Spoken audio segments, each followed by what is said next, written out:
Hello student, सो आज के session में हम डिस्कस करने वाले हैं our first poem dust of snow by Robert Frost. So shall we start.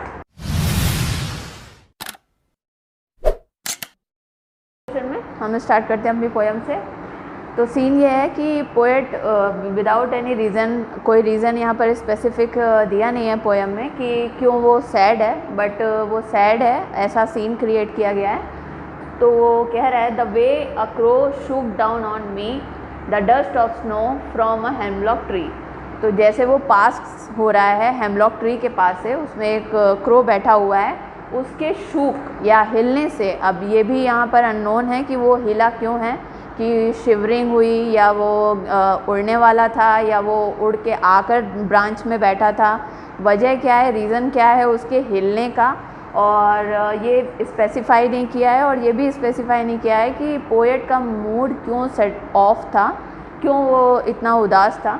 तो वो कह रहा है जैसे ही वो उस हेमलॉक ट्री है जो कि पॉइजनस ट्री होता है, एक वाइट कलर के फ्लावर्स आते हैं इसमें, तो जब वो उस रास्ते से निकल रहा है तो जो हेमलॉक ट्री है उसके ऊपर जो क्रो बैठा हुआ है उसके हिलने से जो डस्ट ऑफ स्नो, यहाँ पे डस्ट ऑफ स्नो बच्चों इसलिए लिया गया है कि स्नो के जो छोटे छोटे पार्टिकल्स होते हैं ना, जब वो उसके शोल्डर्स पे या हेड पे गिरते हैं या पोएट पे गिरते हैं तो उससे उसको अच्छी फीलिंग होती है। वैसे तो उसका मूड बहुत ख़राब था, बट हेमलॉक ट्री के ऊपर जो क्रो बैठा हुआ था उसके शूक होने से जो उसके ऊपर डस्ट ऑफ स्नो गिरते हैं पोएट के ऊपर, उससे उसको थोड़ी सी खुशी मिलती है। वही नेक्स्ट लाइन चलते हैं।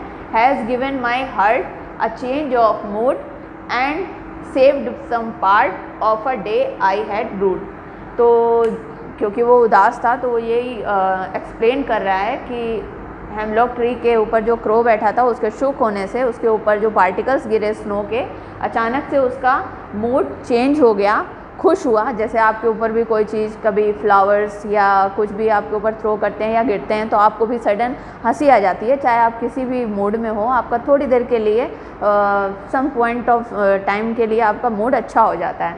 तो विदाउट एनी रीज़न उसका मूड इस पार्टिकल्स गिरने से अच्छा हुआ एंड सेव सम पार्ट। जो उसका दिन ख़राब हो गया है वो तो नहीं चेंज हुआ, बट बाकी का जो दिन वो ख़राब होने वाला था वो उससे बच गया। तो वही है आई हैड रूड, मतलब रिग्रेट कर रहा है इस चीज़ का कि जो ख़राब हो गया ठीक है, लेकिन जो बचा लिया है क्रो ने हिलने की वजह से, वो उसका दिन बचा लिया है कि मूड उसका अचानक से ख़राब से अच्छा हो गया।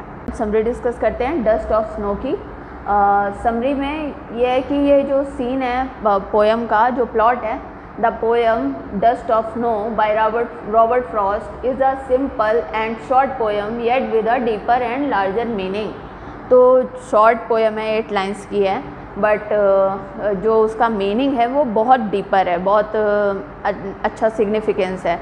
छोटी सी पोएम में आपको डीपर मीनिंग के साथ डिस्क्राइब किया गया है। कुछ चीज़ें हैं जो कि निगेटिव थिंग्स में यूज़ होती हैं, जैसे कि हेमलॉक ट्री जो कि एक पॉइजनस ट्री है, और क्रो।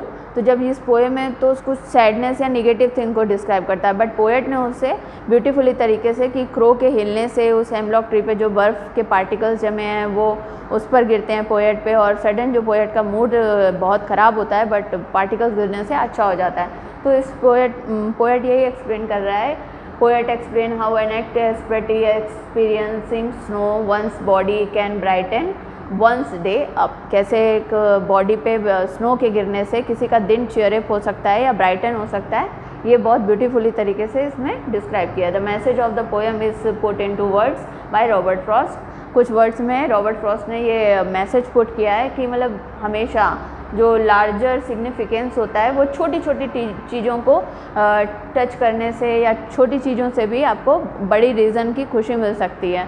मतलब छोटी छोटी चीज़ों में खुशियाँ ढूंढे तो आपको बड़ी खुशियाँ मिल सकती हैं, ऐसा इस पोएम का प्लॉट है। ठीक है, तो समरी में नेक्स्ट आगे बढ़ते हैं।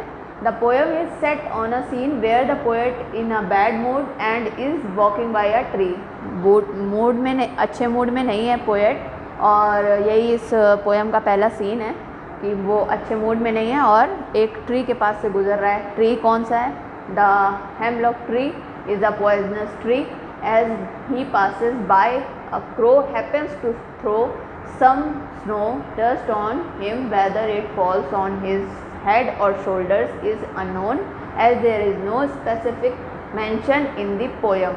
कह रहा है कि वो एक ट्री के पास से गुजरा है, तो ट्री कौन सा है? हेमलॉक ट्री, जो कि एक पॉइजनस ट्री है। मैंने पहले ही बताया आपको कि वो एक पॉइजनस ट्री है, लेकिन वहाँ से गुजरते हुए उसके ऊपर जो एक क्रो बैठा हुआ है, तो वो हैपन टू थ्रो, उसके हिलने से उसके ऊपर कुछ स्नो के डस्ट गिरते हैं।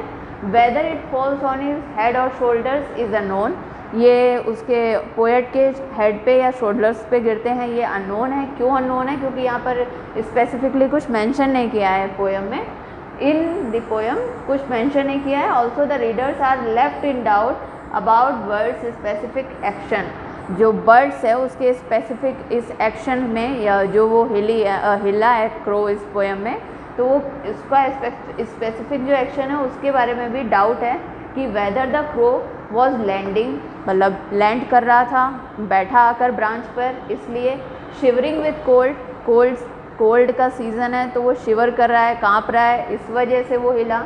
या रीएडजस्टिंग इटसेल्फ, कभी कभी पर फड़फड़ा कर वो एडजस्ट करते हैं अपने आप को, जितने भी बर्ड्स वगैरह जब भी ब्रांच में बैठते हैं ट्रीज़ के, तो वो रीज़न था। या कि वो टेकिंग ऑफ, ब्रांच से टेकिंग ऑफ या उड़ने वाला था वापस से, इस वजह से ऐसा हुआ। वो हिला क्यों, ये भी अननोन है क्योंकि मेंशन नहीं किया हुआ है पोएम में। It happen to send some particles of snow upon the poet, but उसके हिलने की वजह से कुछ पार्टिकल्स पोएट पे गिर जाते हैं क्योंकि वो वहीं पास से गुजर रहा होता है। There are two agents of nature, the hemlock tree and the crow, ये दो नेचर्स को जो पॉइंट लिए हुए हैं इन्होंने, नेचर के एजेंट्स लिए हुए हैं, the hemlock tree and crow. ये कह रहे हैं कि सिग्निफायर्स हैं सैडनेस के, मतलब जब भी इनका पोएम में या किसी जगह पर जिक्र होता है तो वो एक मतलब सैडनेस या निगेटिव इम्पैक्ट के रूप में होता है, बट पोएट ने उसको इतनी ब्यूटीफुली उसको ग्लूम किया है, उसे निगेटिव टू पॉजिटिव चेंज किया है विद डीपर मीनिंग, कि जैसे कि पोएट का मूड एकदम sudden ice dust of snow के गिरने से ठीक होता है, वैसे ही इस पोएम में उस सैड निगेटिव पॉइंट्स को पॉजिटिवली ब्यूटीफुली डिस्क्राइब किया गया है। सो आगे बढ़ते हैं। For reasons unknown the author was having a terrible day, but the falling of snow on his head lifted his mood instantly. Reason unknown है यहाँ पर कि ऑथर का डे क्यों ऑफ था या मूड क्यों ऑफ था, ये रीज़न अननोन है। तो वही स्पेसिफाई किया है कि उसका टेरिबल डे क्यों था, ये तो पता नहीं, ये तो पोएम में नहीं स्पेसिफिकेशन दिया हुआ है। But the falling of snow, जैसे ही स्नो उसके ऊपर गिरती है तो उसकी वजह से उसका चेंज जो होता है, मूड जो होता है वो इंस्टेंटली चेंज हो जाता है। He had already spent his day in a bad mood, but the rest of it was saved by the crow and the hemlock tree। कह रहा है कि जो भी दिन उसका ख़राब गया वो तो गया, but hemlock tree and crow की वजह से उसका बचा हुआ जो दिन था वो अच्छा जाता है।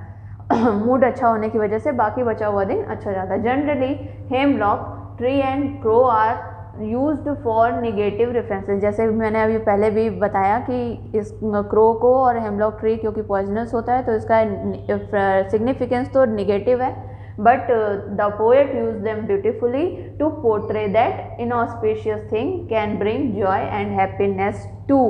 मतलब आपके लिए जो आपको पता है कि ये निगेटिव थिंग्स हैं, इनके एस्पेक्ट अच्छे नहीं हैं, बट कभी कभी वो चीज़ें भी लाइफ में आपको ज़्यादा खुशियाँ दे सकती हैं बजाय जो आपके पॉजिटिव थिंग्स इतनी शायद ना दे पाएँ, कभी कभी निगेटिव थिंग्स भी आपको उतनी हैप्पीनेस दे सकती हैं। तो ये इनऑस्पिशियस थिंग्स जो हैं कि मतलब उससे उम्मीद तो नहीं है क्योंकि वो निगेटिव की तरह हमेशा यूज़ की जाती हैं, तो इनऑस्पिशियस थिंग भी आपके लिए जॉय और हैप्पीनेस ला सकती हैं। इस तरह से पोएट ने पोर्ट्रे किया है इसमें हेमलॉक ट्री और क्रो को।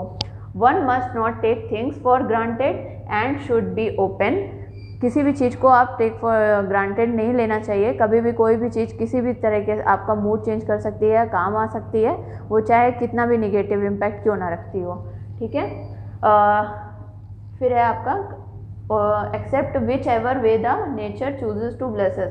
तो ओपन रहना चाहिए, कोई भी चीज़ को फॉर ग्रांटेड नहीं लेना चाहिए, और नेचर प्रकृति जिस तरह से भी हमें ब्लेस करने के लिए वे चूज़ करती है, हमें वो हैप्पीली एक्सेप्ट करना चाहिए। तो इस तरीके से पोयम में आपको यही डिस्क्राइब किया है कि नेगेटिव थिंग भी आपको बहुत अच्छे से, छोटी छोटी चीज़ें भी आपको बड़ी खुशियाँ दे सकती हैं।